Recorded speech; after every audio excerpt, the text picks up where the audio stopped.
Sir, Omraje Nimbalkar आता तुमच्या महायुतीमध्ये आलेले आहेत, परंतु तरी त्यांची जी भाषा आहे ती तुमच्या विरोधातली असल्याची पाहायला मिळते. तुम्ही देखील भाजपचे सदस्य आहात विधानसभेचे आणि त्यात म्हणतात की मी राजकारण संपवायला आलेलो आहे.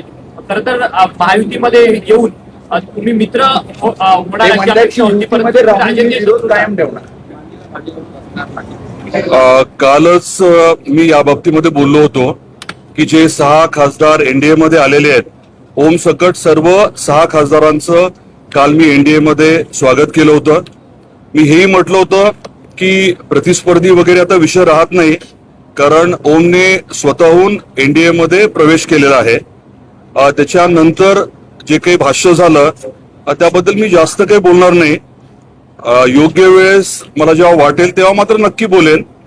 त्याचबरोबरीने असंही आज कुणीतरी खोडसळपणे पसरवलं की आदरणीय डॉक्टर पद्मसिंह पाटील साहेबांचा काहीतरी नागरी सत्कार होणार आहे.